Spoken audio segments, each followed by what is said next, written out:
Welcome, everyone, to another episode here on Heart of a Volunteer Veterans Podcast. Sit back and follow the saga of Airborne Ranger and Army veteran Nick Martin as he talks about finding lessons learned in every challenge we face. Enjoy the show.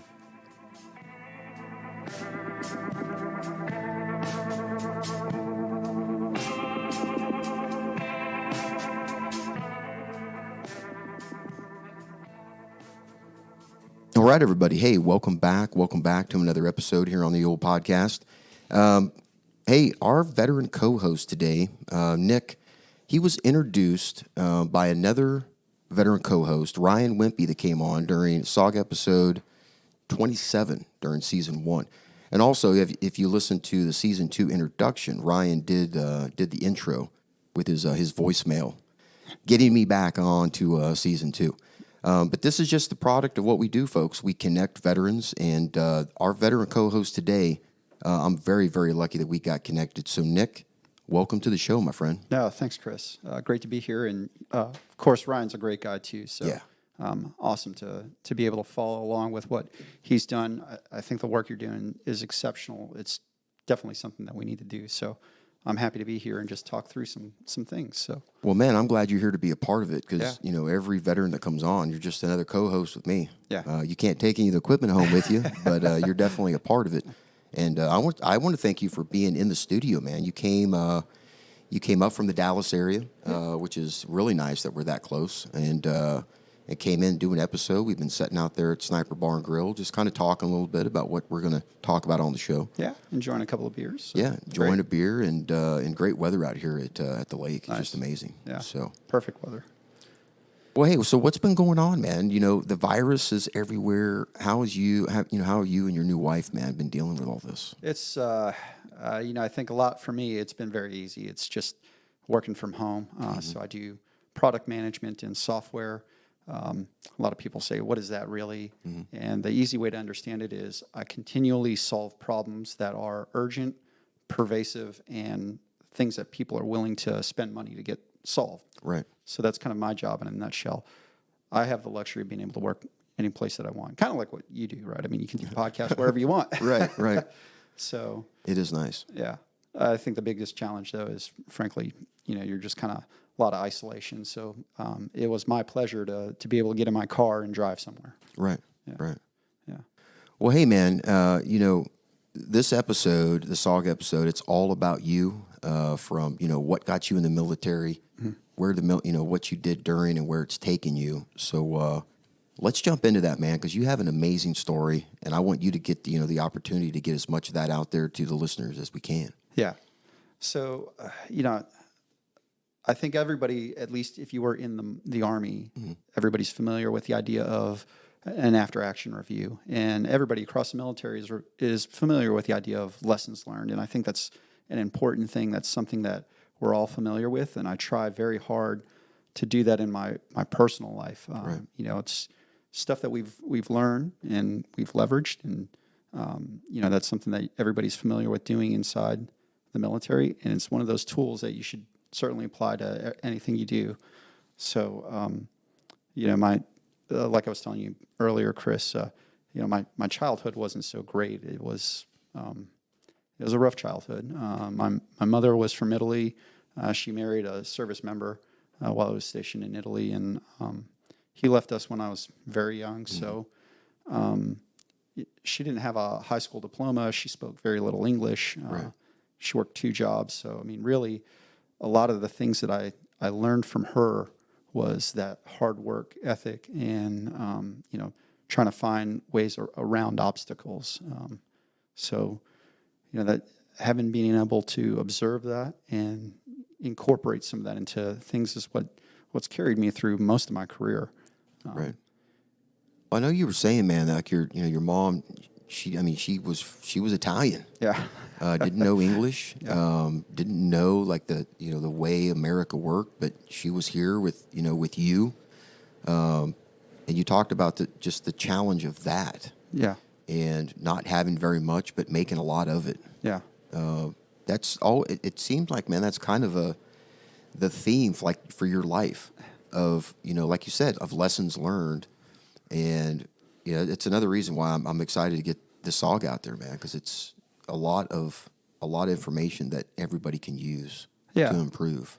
Well, I mean, I appreciate that, Chris, but, it's one of those things, again, everybody's got this tool set, right? Like, Right. If you served, everybody's familiar with going and doing a mission, whether it was, training or whether you deployed, you did something somewhere, you came back afterwards, you AAR'd it, and you said, this is what we need to do, keep doing these, let's not do this again. So it's just taking things that you learned in the service and applying it, to your personal life. Right.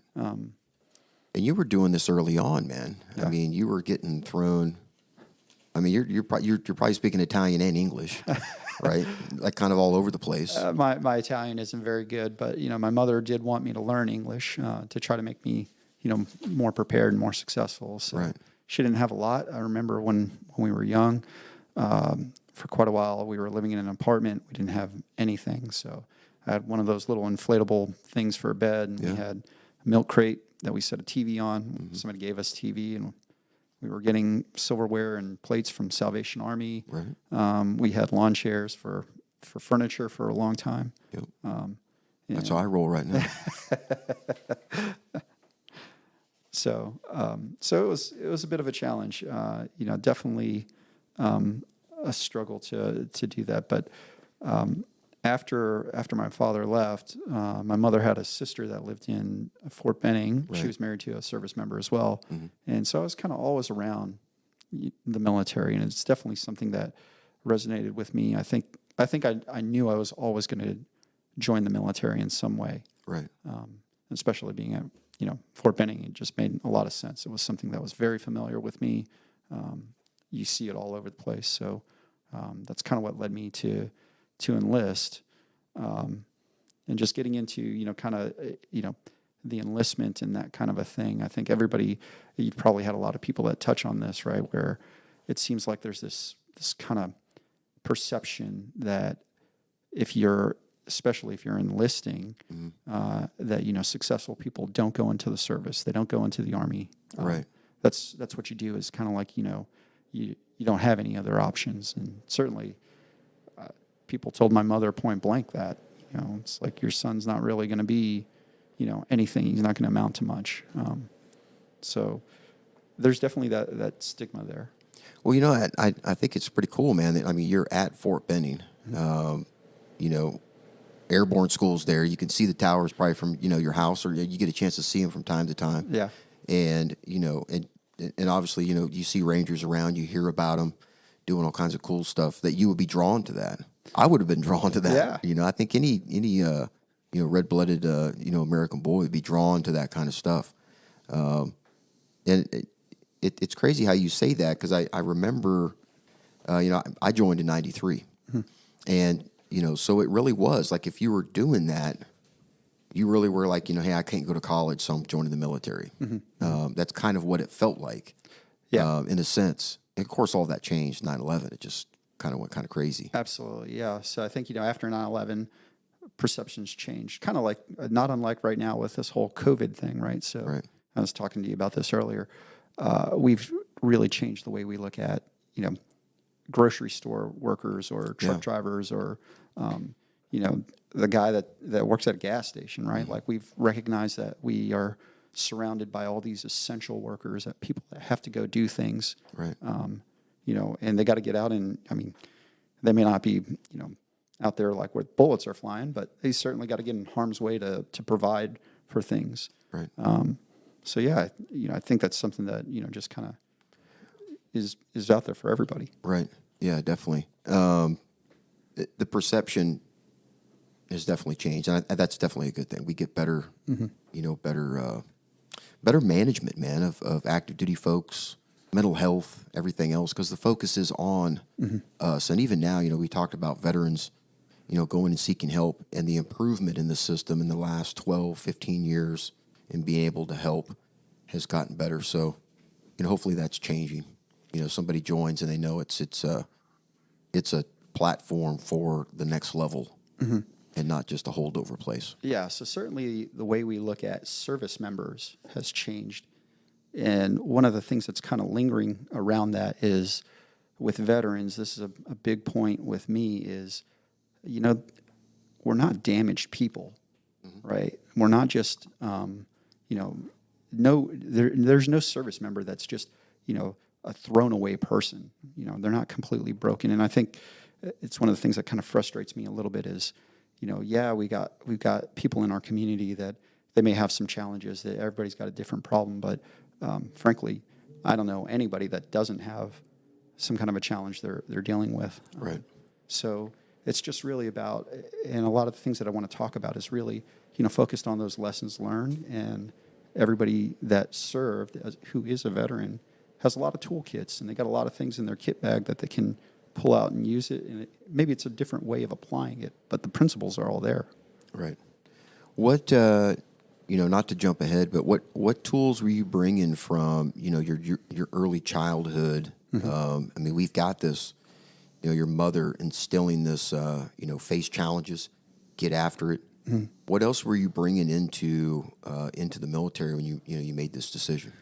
Yeah, so certainly the idea of perseverance, right? Mm-hmm. So, having that tenacity, and, everybody's kind of dealt with this, right? Even, just at a very, very simple level, right? You went through basic, or you went through boot, or you went through something like that, and, it's just the challenge, right? It's not easy. It's not comfortable, but you have to do it to grow. Right. And that's something that I learned. And the other thing is, when I was a kid, nobody was going to come and save us, right? Like there wasn't, it wasn't like, somebody's going to walk through the door and, hey, here's the answer to all your problems, or, right. All right, it's, you got to figure it out for yourself. Yep. Well, I had to figure it out. And, being the first person to get a high school diploma, my mother didn't really have a full grasp of, English. So how's she going to teach me how to do homework? Right. So, you got to figure it out on your own. So that's definitely something that's served me time and time again. Yeah, it has, man. Yeah, it has. People don't even know. They don't even know. Where was your first duty station, man? Yeah, so I enlisted, and I ended up at 3rd Ranger Battalion at Fort Benning. So I really thought I was going to go somewhere else, but I ended up at Fort Benning, 3rd Ranger Battalion, and was there for 4 years. I served as a forward observer. Mm-hmm. Went through infantry basic, and then when I got to battalion, they said, well, we don't need any mortar guys, but I was a mortarman. Mm-hmm. And then they said, well, we don't need a mortarman, but you know how to do mills, so we're going to make you a forward observer. I had no idea what that even was. Right. It was like a kid right out of high school. Everything in the Army was brand new. So, right. So it's another example of like, well, here's something, I don't know what it is, but there's resources out there I can learn. Yeah. People can teach me. So I did that for 4 years. And so Nick, what sticks out the most during your enlisted time there at 375? Yeah. So certainly the things that really stuck out to me was, it's really in the middle of the suck. Everybody talks about embracing the suck. That's where you learn a lot. That's where you get your biggest personal gains. That's where you develop the most. Right. And 375 offered plenty of opportunities to experience that. So, right. I'm sure there's some guys that were there that, this was easy, piece of cake, whatever. But, it was challenging, right? It was tough. The other thing was there's some amazing people from all walks of life. And, right. I remember in the same platoon, right? Like you had these guys that, one guy, certainly you had the guys that they came from nothing, right? Yeah. Then you had the guys that, they came from a well-to-do family, right? Mm-hmm. You had guys that, at that time, Ranger Battalion was an all-male unit, so I say guys, but, I'm certain this certainly applies to even our women veterans too. Right. But you got people that, even when I was an officer, I remember I had a guy who enlisted, and he had been a professor of anthropology. Yeah. So you just come into contact with people that there is nowhere else, very few places maybe, that you can have that kind of diverse background of right. people and get those perspectives. I think the crazy part is a diversity of like-minded individuals. Yeah, yeah. I mean, Ranger Battalion is a different breed of soldier that wants to go there. And for somebody to be that diverse, but yet so like-minded, Yeah. it's that's what makes the Bat Boys, and gals, a different breed. You know what I'm saying? It's amazing. That's certainly true, and I don't disagree. I mean, I think you've got some flavor of that all over the place, though, right? Like, I mean, I remember, we had a cook when I was in battalion. We had a cook that was Haitian, and at the time, this was in the late '90s, right? So there was like this talk of we're going to deploy to Haiti, and people were like, "Hey, what do you think? You going to go?" And so definitely brought up some interesting conversations. But Right. I mean. I'll never forget, even when I was an officer, I had this E4, and he had grown up in Compton, so very, very rough neighborhood. I could never imagine, what he had to deal with, but he told me a couple of times. He said, the hardest thing about growing up in the hood is people are actively trying to keep you down. They're trying to keep you from succeeding. Right. So you get those kind of interactions, and it definitely brings a lot of perspective to things for you. Yeah. But again, I'm sure every co-host that comes on here, every veteran, can talk about somebody they would have never met, Right. and just amazing people from all walks of life. Man, I imagine you were putting good things in front of that soldier. You know what I mean? Trying to, like he was saying, they're always trying to hold you back. I guarantee that you're trying to put good things in front of him to help build him up. Oh, certainly. Yeah, certainly. I think that's just intuitive, right? In the military community, right? Because when you deploy, it's yourself, right? It's not like you can be in a firefight and you can say, well, hey, that sucks for that guy over there. I'm just going to hang out over here, right? Like, you're all there. Yeah. So I think that's normal, but I have a feeling, man, that it's you do it more and better than most. Nah. Okay. So here's the thing. We're going to get into this, but you did your 4 years, and you were like, hey, I've got something. There's another challenge out there. I can do this better in another capacity, and you decide to take the next step. That's right. Yeah. So after, when I was coming up on my 4-year mark, I went to West Point. So Right. I put in the packet, got the recommendation letters and everything, and went through the whole little application process, and went through West Point. And I mean, in some ways that was a challenge in and of itself, right? Because, a lot of people say, well, you were at Ranger Battalion, you'd been through Ranger School, you had your Ranger tab, now you're going to turn around, you're going to go and basically be a day one private again. Right.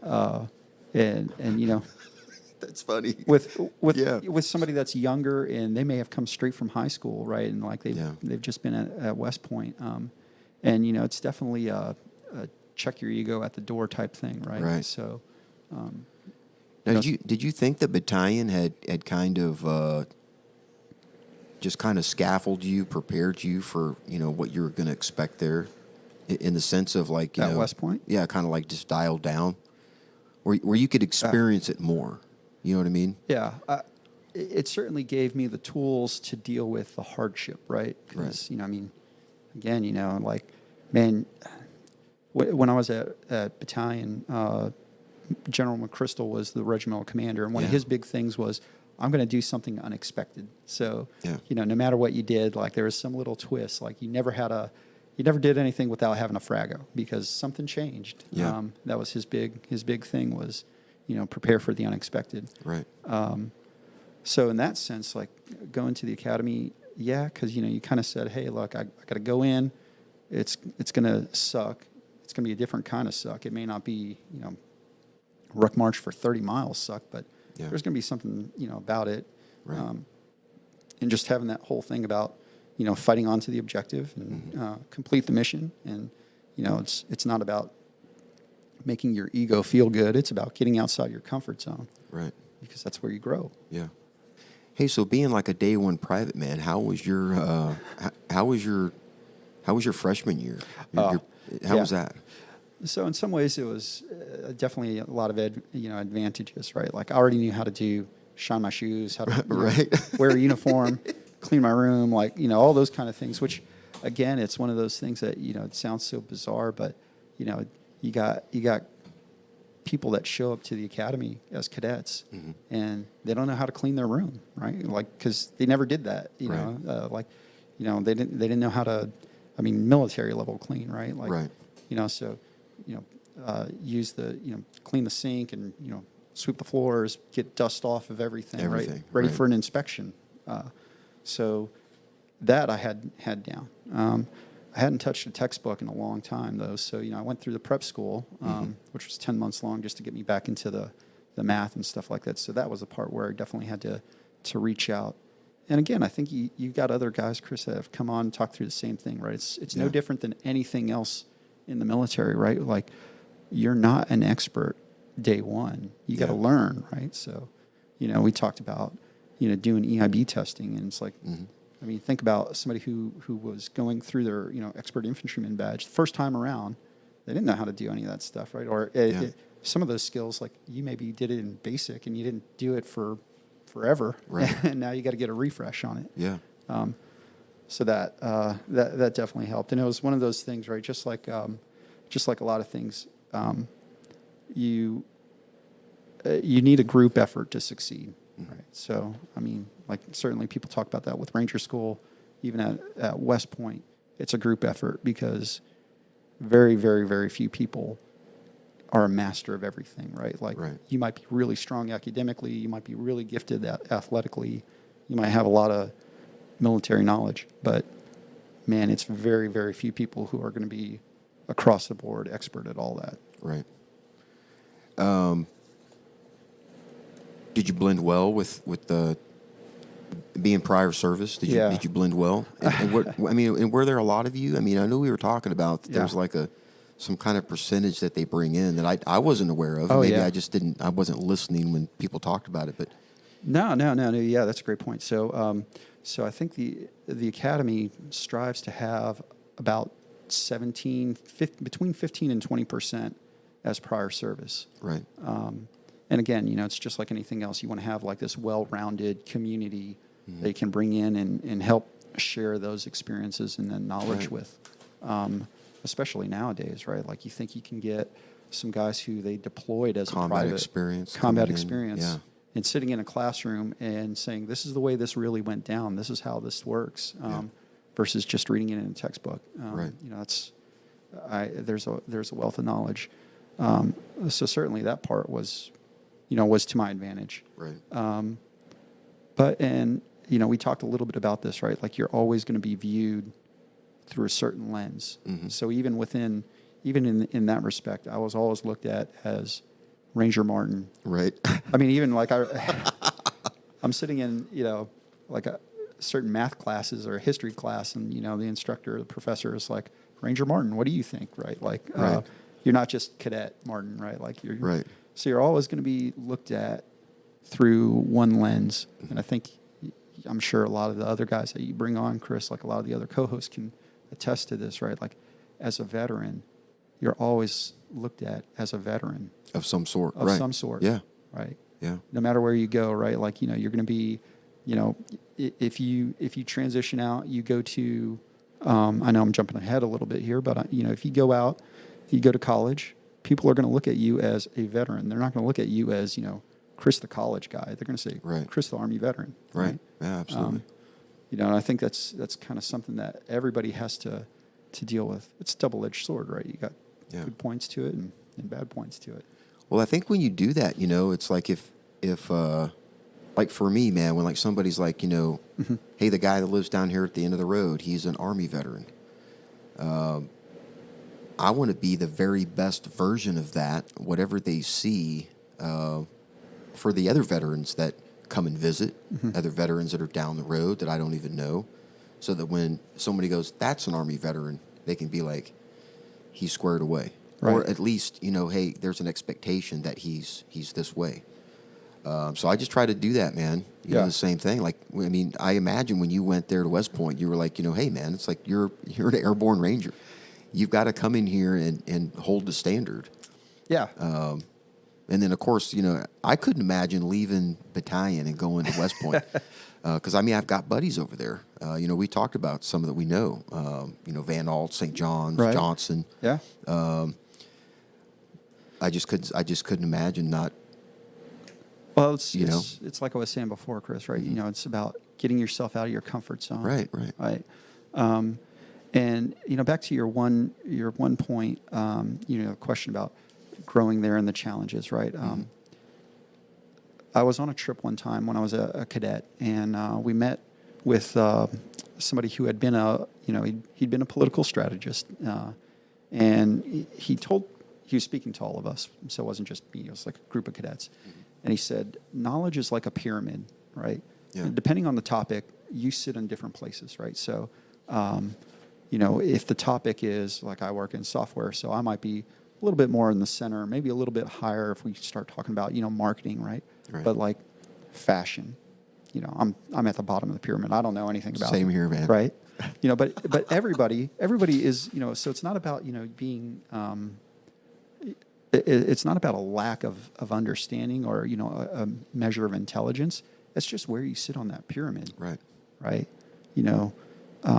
And veterans, they've got a lot of areas where they sit at the top of that pyramid. Mm-hmm. It's just being able to apply that in your transition. Right. We're kind of rebranded into something that's more usable. Exactly. Yeah.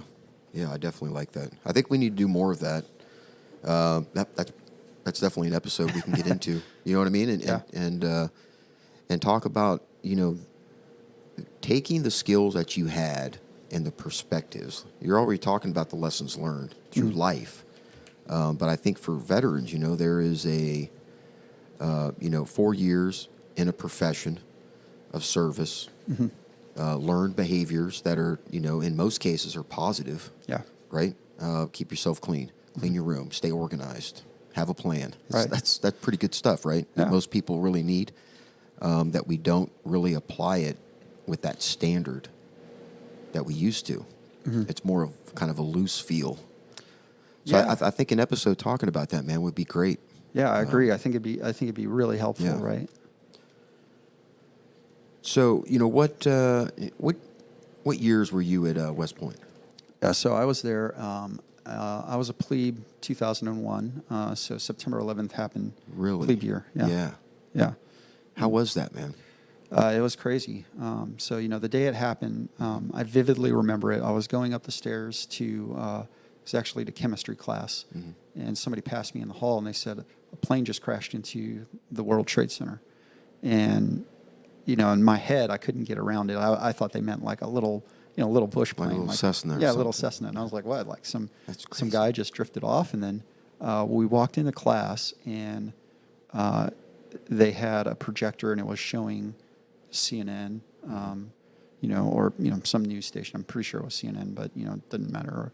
And we were watching it, and at that time, the first plane had struck the tower, and you could see it was on fire and everything. And we were just sitting there watching it, and then on the camera we saw the second plane crash in, and then that, and then you saw the thing like the part that.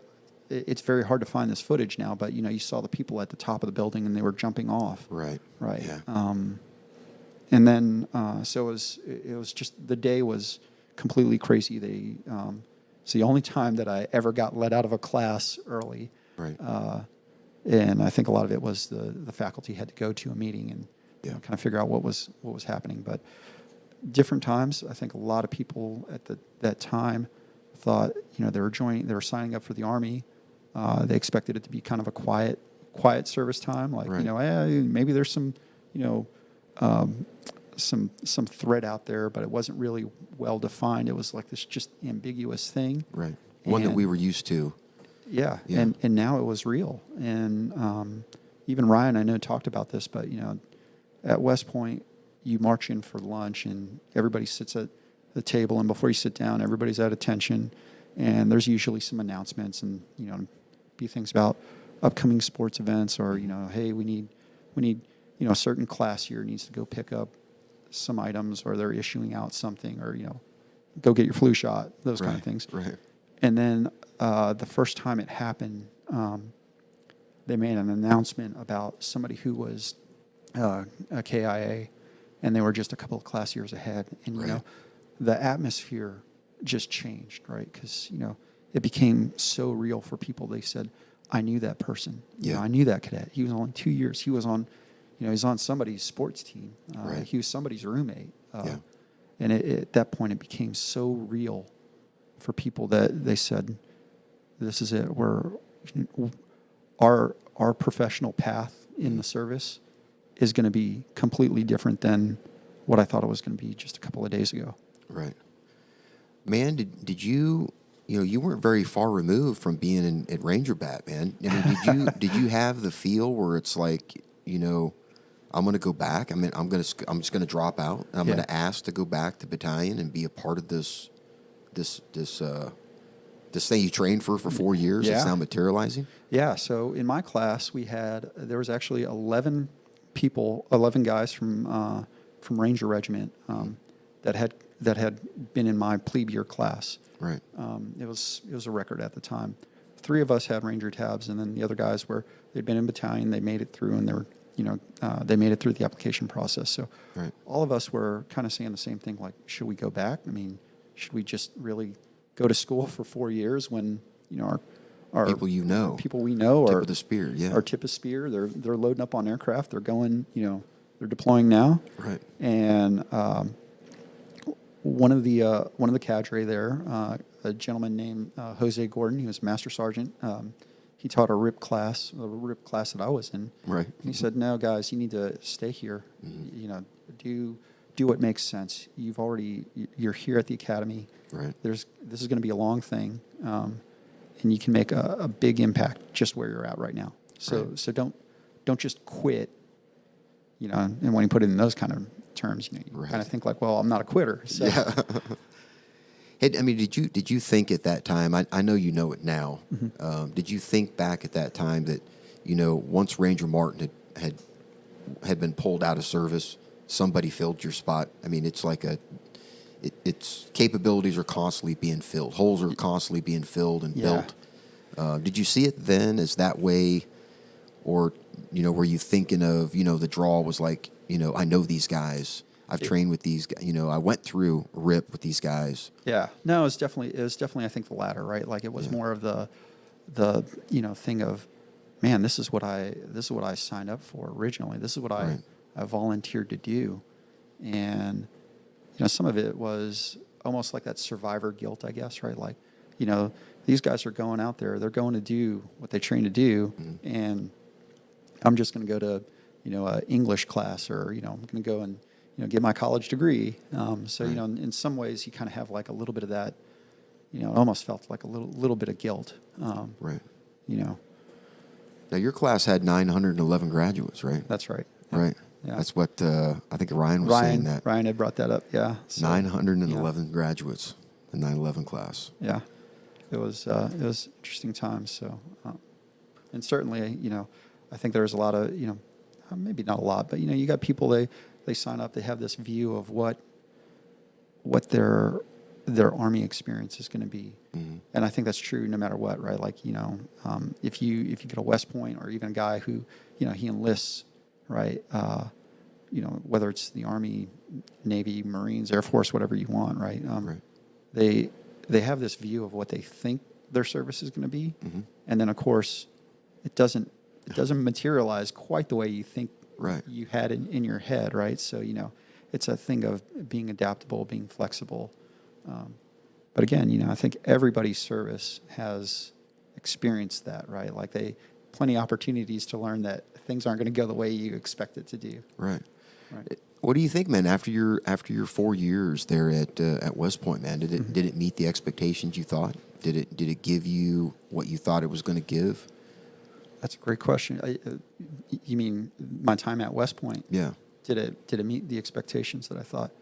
It was definitely different in some ways, right? Like, you know, I wouldn't trade it for anything in the world. I think it was hands down, you know, a great opportunity. Yeah. Just like, you know, enlisting was a great opportunity. Mm-hmm. Just like going to Ranger Regiment was a great opportunity. Yeah.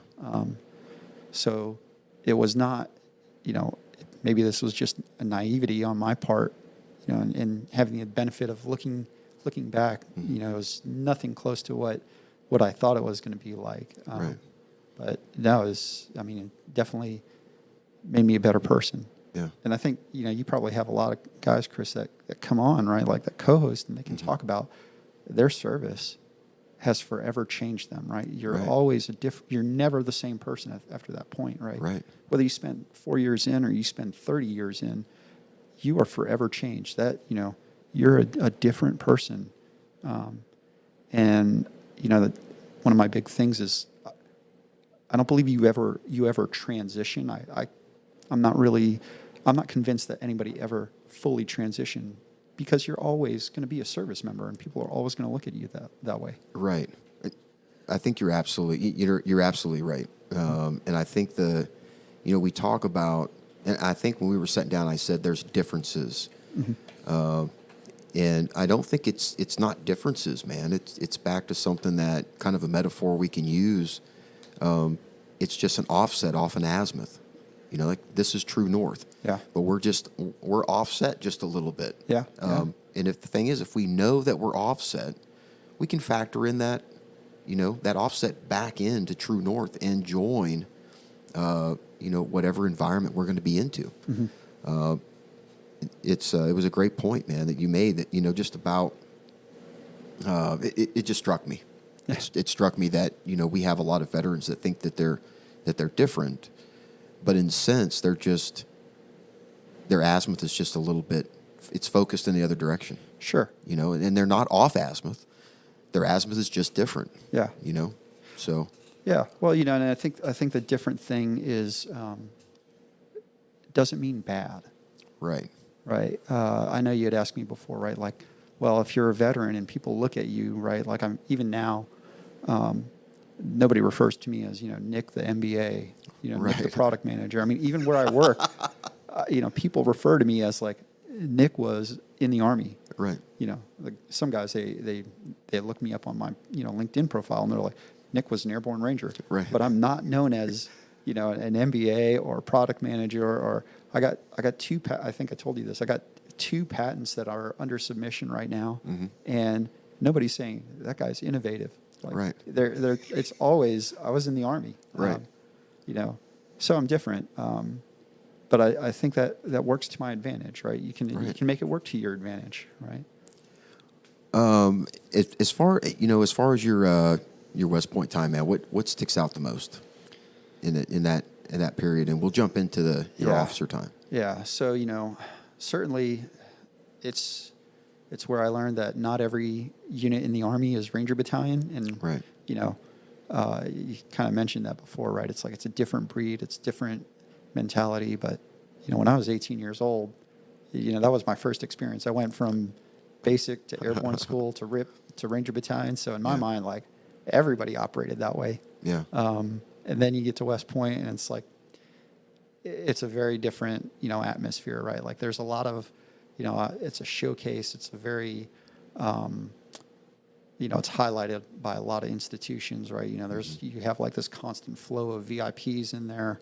And I think about like some of the things that happen in regiment, and it's like, man, that would never fly here, right? Right. So, you know, so yeah, it definitely was something that was eye-opening to say, even within an organization, right? Something like the Army, it's different places you go. Right. And then the other thing, just like when I was at Ranger Battalion, right? There's amazing people from all walks of life. Right.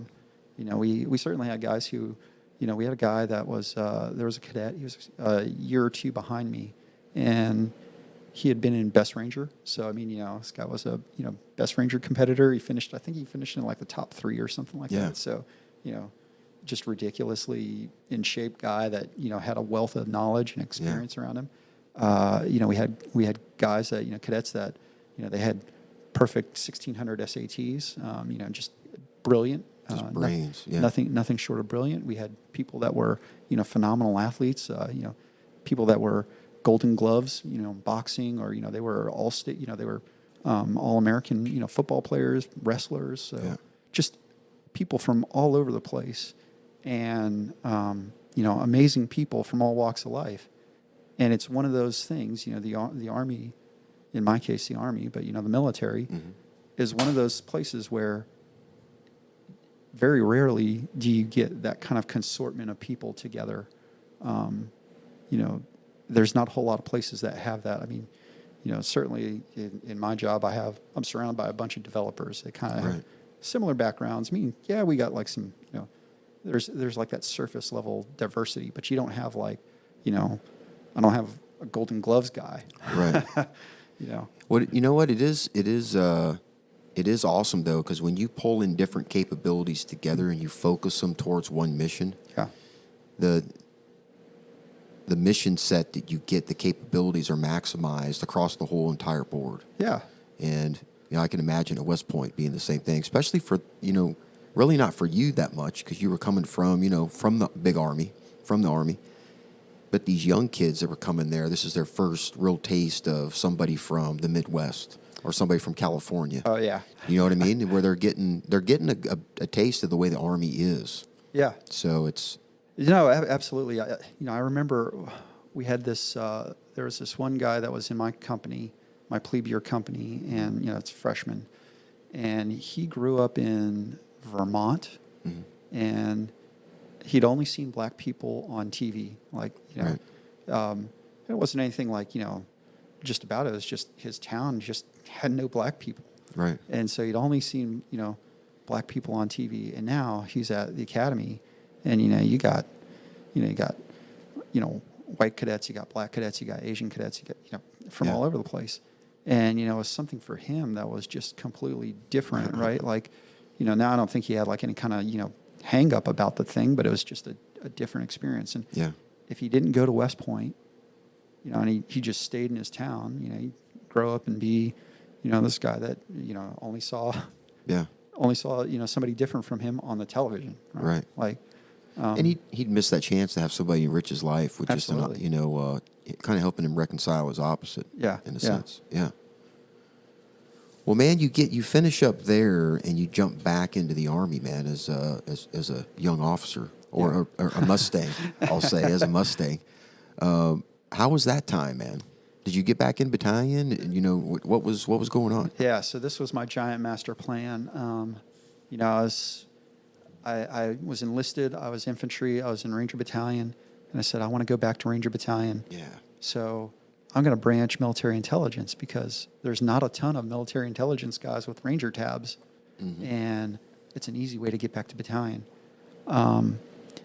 And I got stationed at the National Training Center because the typical pipeline was, you're going to go to Korea, you're going to go to airborne school, you're going to go to Ranger school, and then you're going to go, back to battalion. You're going to go through, the selection process and go back to battalion. I said, well, I've already been to airborne school and I've already been to Ranger school. What do I do? Right? Yeah. And they're like, well, just go wherever you want to go. And once you get there, put in your 4187 once you're a lieutenant promotable. And then, you'll come back to regiment. Right. All right, that sounds great.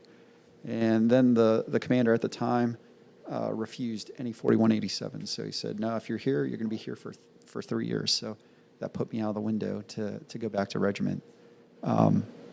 So, the lesson learned was things don't always go as planned, right? Like you may have this, this vision in your head of what you think's going to happen, and then something very, very, very different happens from that. But again, I think it's an experience that, if I had to do it over again, would I choose anything else? I'm not so sure. Because it definitely was very fulfilling in a lot of ways. I got to see virtually every unit you could think of come through training. So, and one of the big things that I learned was, I don't care what the unit is.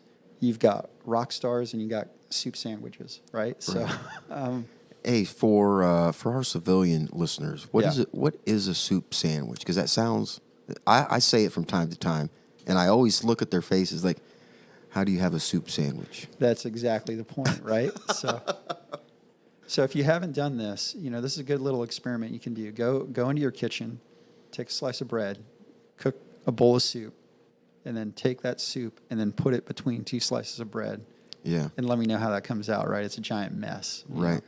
And, that's kind of why we say, Soup sandwich. But being at NTC, I mean, we had every flavor of unit you could think of. Certainly we had, armor units, we had infantry units, we had special op guys come through, we had SEALs come through, we had, anything you could think of under the sun. At one point, it came through the NTC when I was there, and you had guys that were, certain units may have had a higher proportion of rock stars, but some of them, are just as disorganized as some of the worst units out there that you can think of. Hey, what team were you on? Were you there at NTC? So I was in an 11th ACR, and then I would get tasked over to help the guys do some of the HUMIT stuff, and there's a couple of other things. I forget the OC names. There were like all these different teams. Like I remember Sidewinder was one of them. Yeah, I was in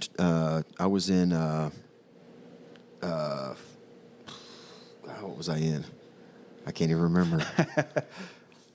No, I was there for like 14 months, and I retired out of there. I wasn't in Tarantulas. I was in Scorpions.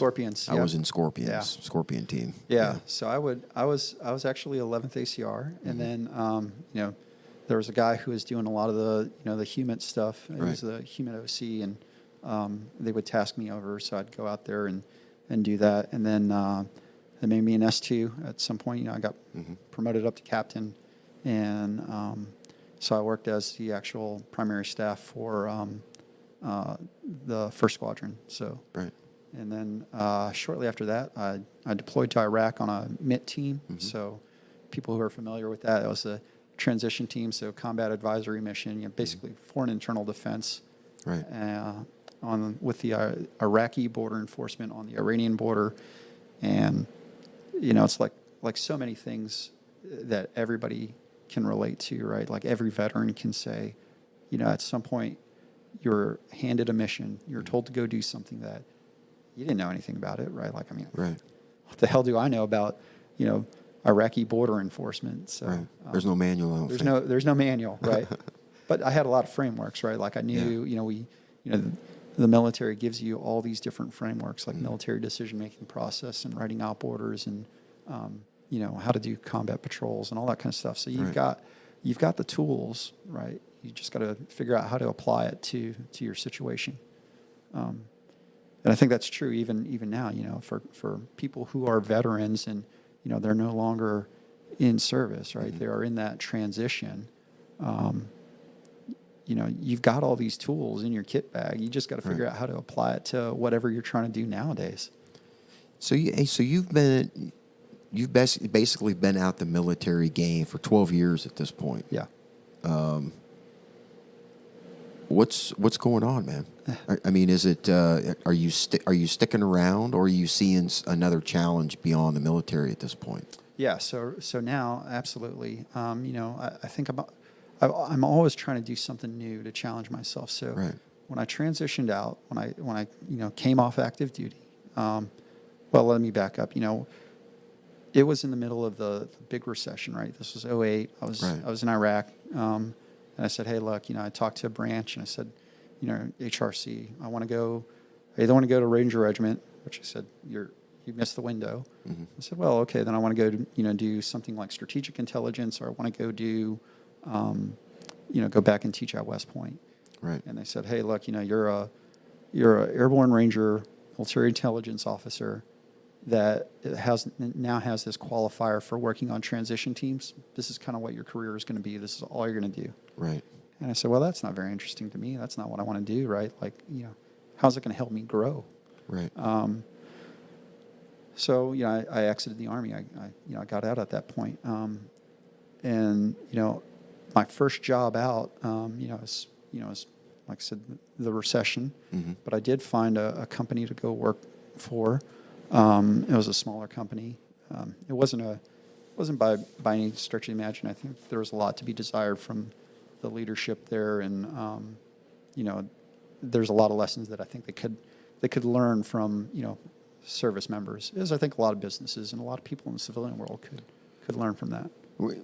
Nick, were you taking your transition as far as like looking at that first job, were you coming in as Captain Martin, or were you coming in as like Ranger Martin? Like, yeah. I don't know anything and I'm ready to learn. Yeah. You know, can you kind of talk about that? Yeah, I think it's a bit of both. Right. But I think it was definitely more, I'm doing something new, and I have to be open to learning something. Right. So the company that I worked for, we were it was like a commodities trader. We were buying aircraft and then doing financial models and then selling off the parts, doing repair management stuff. I didn't know anything about commercial airliners. Right. I knew a little bit about finance, but not to that level, not corporate finance. So there was a lot of things that I had to learn, and it was back to that same point of check your ego at the door, be ready to learn something new, put yourself into something that you don't know, because that's how you grow, that's how you learn, right? Like, you have to develop new skills to do that. So that's definitely the approach that I took. That you talked about the leadership there was not what you were used to. We'll say. Yeah. Did your time in the military kind of give you that ability to kind of take poor leadership in stride, knowing that you had the ability to kind of affect things maybe a little in your world? Yeah. So absolutely right. I mean, I think this is an area. Even when I was in my MBA, I remember we went through a leadership class, and the professor who does all this corporate leadership consulting and everything with management firms and stuff, and he's like, one of the institutions that probably teaches the most about leadership is the military. So absolutely right. Like you think about what everybody has gone through from the time you went through basic training or boot or wherever, and what you exercised, whether you were, doesn't matter what you did, right? Like whatever branch you were in, whatever part of the service, you were given a mission, you had a task and a purpose, you had clear expectations, you had to get the resources, you had to say, this is what we're trying to do, right. This is the end state we're trying to affect. It was a very structured, methodical approach to things. Set the example, right? I mean, all these things, all these basic principles, right? Like, leadership's not hard; it's just hard to implement, right? Like, set the example, right? At my time, I think when I enlisted, the big thing for NCOs was be no do, right? So it's kind of like, well, it's the same framework. You're just applying it in a different matter, right? Well, it's like saying the op order, man. You can use the op order format for anything. Yeah. Taking a couple of your buddies downtown, Waikiki for a night out in the town. Yeah. What's your op order? You know what I mean? Absolutely. So, I'll tell you right now, even in my current job, there are a lot of things that I use. People, my leadership, my immediate boss, he always comments on this positively, and he's like, everything that Nick writes, it's so clear and concise. It's easy to follow. It's just very to the point. Right. I'm just writing a 5-paragraph op order, right? Like, right. It just happens to be about, how we're going to do things for software instead of, how you're going to move a platoon through, right. Iraq. Structure. No, there's no doubt there is the format of structure within the military, what it gives you in your life. Your critical thinking skills, your ability to plan, that has paid off in my life, and it's still doing it. Yeah, and I think we lose sight of that. Us talking, Nick, has reminded me of other things. I talk about perspective a lot. You're talking about lessons learned. And in a sense, they're kind of the same, but the nuance of the lessons learned is teaching me something in just a new way. Like, that's what I'm saying. I think a transition episode where we talk about the depth of it, is going to be magical, man. It's going to be some money. Yeah, I think so. But like I said to you, right? Look at yourself, Chris. Right? You bought this great place, right? And you've already got the vision for what it's going to look like. And I know you're starting to execute on it, right? But when I came here, you gave me the short tour and said, right. Oh, here's going to be the sound lab. Here's where we're going to do this. Here's where we're going to put this mini house. We got, all this, you got, all this acreage here that you're going to do all this stuff with. So you're doing the same thing, right? You just gave a verbal op order, your whole plan, on what you're going to do, right? So it's the same skill set, Thank you for pointing out. Because you did that when you got here. You you rambled through it, and then you were like, "Yeah, you got a good op order going on," and I was like, "Thank you." No, because you need those acknowledgments, man, and I want to thank you for that. Hey, let's talk about education. Yeah. You went to West Point. You were academically sound there. Got out and used your GI Bill. I did. Yeah. Yeah. Let's talk about that. So I had been working at the first company I worked at for about 3 years, and I knew I'd start to hit the threshold on I'm not going to learn much more here. I gotta do something else. I got to pick up new tools. Just like when you were in the Army, right? You were in the service, and it's the every morning. The bad guy wakes up thinking about how he's going to, best you, how he's going to kill you. Right. So you got to train extra hard, right? Same thing. So I definitely knew I was going to pursue some additional education, and I ended up doing an executive MBA through SMU. I used my GI Bill because I didn't have to use it for my undergraduate, but I had the GI Bill, and I would say anybody that's listening, use your GI Bill for something. Right. Make it. You've earned it. You put in the effort. You got through your commitment. You've earned it. Use it. Right. Why would you let something that you've worked so hard for go to waste? Absolutely. Right. And the other thing is, so I went and I started looking originally at full-time MBAs, and it just wasn't for me. I would have been one of the older people in the cohort. Right. And I said, well, I don't think I was going to learn that much. So for me, the executive program, there was, I was more junior on the age range. We had people that were coming in with real world problems that were talking about all these different things.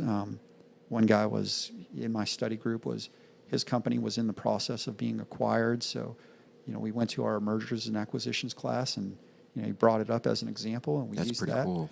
As the lesson. When we were going through our operations class, there was a guy that worked at Boeing, and he actually talked through the assembly for the 777 at the time.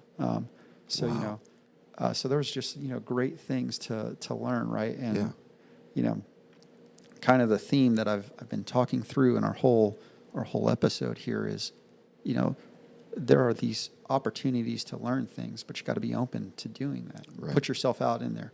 If I would have said, hey, I don't need to go to get further my education. West Point was good enough. West Point was good enough. Yeah. That wouldn't have served me very well, right? I mean, you're kind of limiting yourself. Right. And I'm not saying that everybody has to go get an MBA, right? Because even after that, I had some of my GI Bill left over, and I got a professional certificate in data analytics.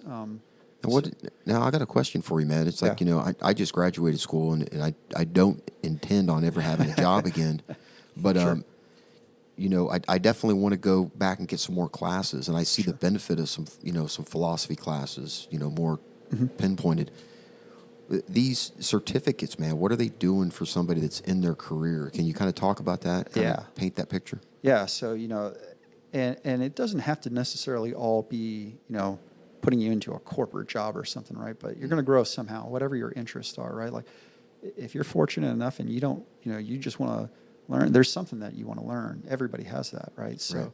So these certificates they're much shorter in duration, anywhere from a couple of weeks to maybe 6 months. Right. And they're a little bit more narrow in scope, so you're not going to learn, it's not going to paint paint the world type thing. Right. But you'll come out with more skill sets, or at least a deeper understanding, a deeper drill down on things. So, right. And they're very affordable. I mean, some of them, like the one that I did was through Cornell. It was, like $3,000. About 80% was covered by the GI Bill. So, oh yeah. So like even yourself, right? Like you were saying, you're doing the podcasting thing. Maybe you want to learn more about editing, right? So you go get you don't need to go get a master's in computer science. You just Right. go pick up a certificate to help you improve your editing skills, right? Right. Or if you were a cook, right? Like you want to be a chef, right? Yeah. So you can go to a class and get some of that. One big thing that one of the ideal roles for a lot of people transitioning out of the military is a project manager, because it's all about planning, resource utilization, forecasting out where things are going to be, hitting milestones, measuring things, monitoring things. Giving purpose, direction, motivation. Exactly, right? Right. So you can get a certification, you can get a certificate in project management, and that can serve you whether you want to be in the IT industry or even construction or whatever it is you want to go do. So. Right. I think a lot of veterans kind of miss that point that, like, while we're in, we didn't come in and stay the base model soldier from basic training. We went to Field Sand. We went to Ranger First Responder, Sniper School, Ranger School, Airborne. We picked up capabilities that would make us better at our task and drills. Absolutely. Right. Yeah. Just think about it. Like, you didn't go, you didn't qualify in basic training and then say, well, that's it. I don't need to learn anything else about marksmanship. Right. Yeah. And that's what your GI Bill is there for, right? It's to help build on those skills. Good point, man. Yeah, absolutely. Yeah. Yeah. If you think about it, like if you're standing still, you're just falling further behind because somebody is out there is doing grinding. That. Yeah. Yeah. Dude, excellent point, man. Yeah. So, on top of utilizing your GI Bill, man, what other systems have you used out there, man, in transition to get you going? Google is your friend. Yeah. Google and YouTube are your best friends, right? So even now in my current job, it's impossible, like in software, it's impossible to know everything about software. So, but I can go find a short YouTube video that will educate me on that thing. Whether it's a new technology, whether it's a new process for doing something, new concept. There's a YouTube video out there for you. Right. And I think that's you're not going to have a nice little fancy, piece of paper to hang on your wall, but you're going to learn it, and it's going to help guide you through things. So, one of my professional goals this year. So, where I work now, you lay out just like when you were in the Army, right? Like, you had counseling, and you got to go and set, what are you going to do? What are your goals? Short term, long term, yeah. Yeah, right. So you got to do the same thing. So one of them was I'm going to learn about artificial intelligence. Oh, right. So we need to have a conversation about that. Yeah. So I just went through the philosophy of AI. Yeah. Oh, amazing stuff. So really cool stuff, right? Cutting edge. How does this work? What does it do? What are the different aspects of it? So that's an area where, man, starting off, I know a little bit about it, but I can go and get some YouTube videos and get educated on it. Yeah. So at the very minimum, I can ask the intelligent questions. That'll help drive solutions. Yeah. Yeah. Yeah. Hell yeah. So what's the future hold, man? Yeah. We're over an hour, but hey, this has been a great episode, man. So Nick, you're going to be on the show again, guaranteed. I guarantee you're going to come up here. We're going to figure some stuff out. You didn't have on here that you worked with other veterans and got advice through LinkedIn. I want to do an episode about utilizing LinkedIn and the veteran community, Absolutely. in a network capacity, so we can help some veterans try to plug in. Absolutely. Nowadays, social media, whether it's LinkedIn, Facebook, Instagram, Twitter, whatever you want, pick your platform. Yeah. There is an amazing group of people that are willing to help other people down, right? Like, help other people to whatever it is they want to do, right? Right. And it's not all like, these monumental challenges like, I'm lost, I have no purpose, right? It's everybody has a vision for what they want to do. And whether it's professional, whether it's, I'm trying to, make it in a new industry or start a podcast or, be a gardener, whatever you want, there's somebody out there who is a veteran that has been in the same shoes. They started off, knowing nothing, and now they are, they're the master gunner of whatever it is they're doing. The veteran's veteran, Yeah. ready to help. Ready to help. I love those. Absolutely. I love those folks. Man. I love those folks. Yeah. Hey, Nick, I want to thank you for coming on, man. We're going to do this again. Like I said, we've got, some amazing veterans. We're going to bring them in and get some conversations going, some veteran focus, some veteran chats, get them on for a Saga episode of their own. Absolutely. Yeah. But yeah, I just want to thank you for coming on, man. I'm gonna turn the rest of the podcast over for you. You've got the final word. So anything you want to talk to the listeners about, it's all on you, man. Once again, thank you for coming on the show. No, thank you very much, Chris. I can't underscore how important this work is, just to give everybody that sense of, belonging, and they're not alone. There's somebody out there. And I guess that's really kind of, the things that I want to close out with is, you don't get to choose the cards you're dealt, right? Just like, I didn't get to choose where my childhood started off.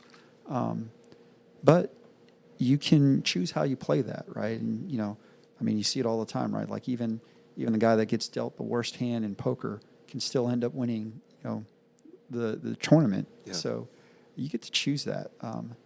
It's really up to you if you want to see your situation as a strength or a weakness. And I would say anybody listening, that's something that you got to really think about.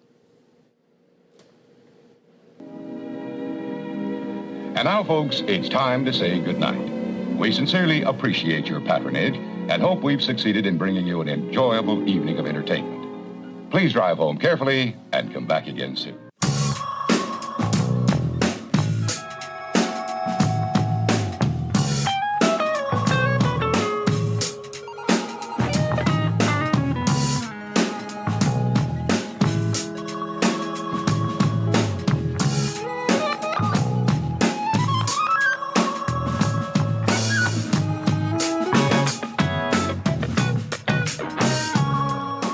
Copyright Heart of Volunteer 2020.